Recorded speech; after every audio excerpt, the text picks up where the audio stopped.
had really interesting weekends, but the White House dropped a bit of a bombshell Friday evening when they let us all know that Sean Spicer is actually going back into the bushes for good.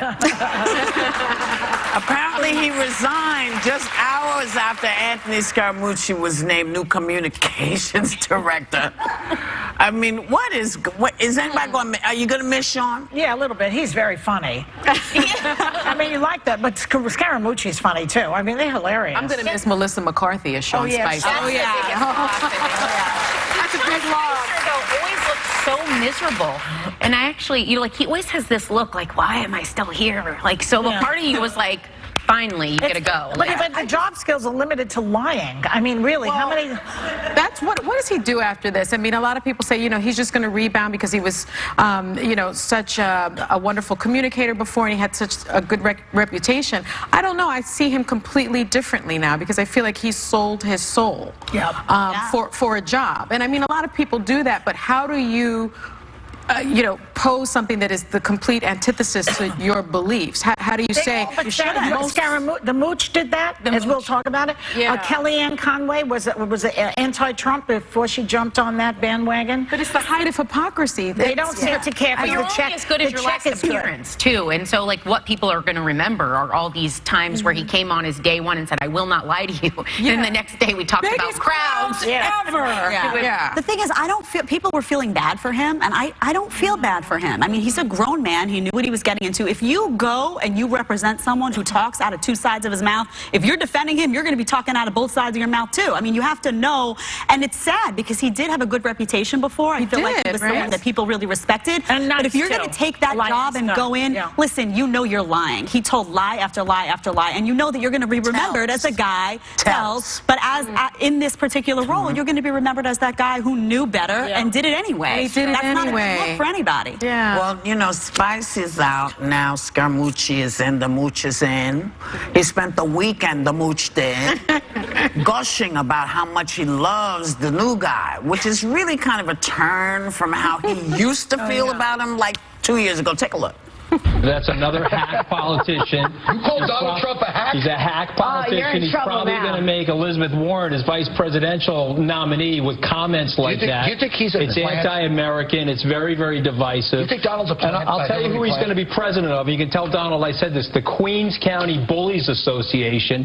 One of the biggest mistakes that I made, because I was an unexperienced person in the world of politics, I was supporting another candidate. I should have never said that about him. So, Mr. President, if you're listening, I personally apologize for the 50th time for saying that. So how much does this hurt his credibility, as he also deleted a lot of left-leaning tweets that he posted in the past? Or do people just change and suddenly they discover after, 6 months, they say, yeah, I want to represent the guy that can't find the truth in anything? Well, I do think people's policy opinions can evolve and change as you learn more. I don't know if your opinion of someone, that recently with some of the behavior's been consistent with Trump. I don't know if that can evolve completely unless you're just needing something like this job, maybe. That's what he said. He says, first of all, he told Chris Wallace on Fox News Sunday, his politics and ideals don't matter at all, and that he's comfortable subordinating them to President Trump's agenda.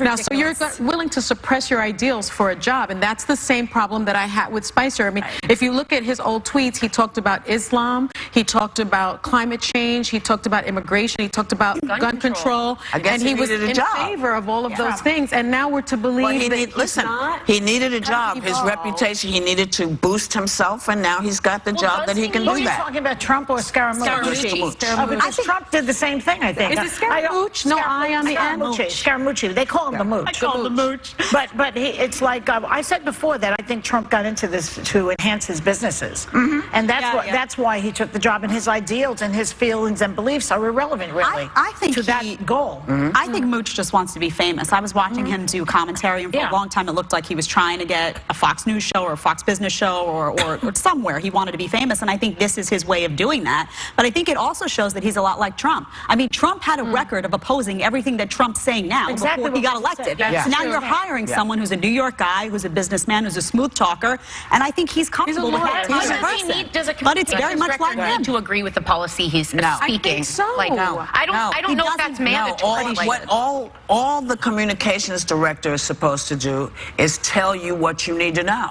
He's not supposed to be commenting. You know, their job is to tell you this is what the president said, this is why he said it, and it's like a judge. That's it. Like it's not about their personal opinion. Yeah, but if you're on record as having criticized the person that you're now representing, see, now if he had never said anything about Trump at all, I think that would have been fine. Yes, but yes. if you're on record saying this guy doesn't know what he's doing, he's a hack, I'm these judging policies, him. But now you're just I don't know if it's mandatory. But everyone who works for him has that on record pretty much. Like I just said, Kellyanne also. Yeah, that's true. Well, you know, listen, it's a brand new day, but you should be able to stand up for something if you're going to stand up. Yeah, and it looks like the White House briefings are going to have a much different vibe than they've had in the past. I don't know what that means. Let's see.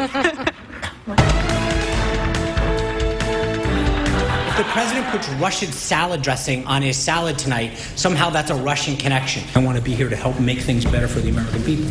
So I'll take the hits. At some point, April, you're going to have to take no for an answer. I'm going to try to get to everybody, I promise you. I mean, that's the silliest thing I've ever heard. I'm a team player. Can you stop interrupting other people's questions? Nobody has ever worked for me. People work with me. It's not your press briefing. I love the president. I obviously love the country. You don't get to just yell out questions. We're going to raise our hand like big boys and girls. It's an honor to be here. It's an honor to stand here.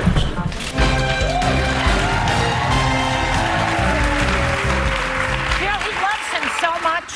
I love the president. I love the president. I love Melania. Better watch out because this is getting a little romance. I love him. Come on.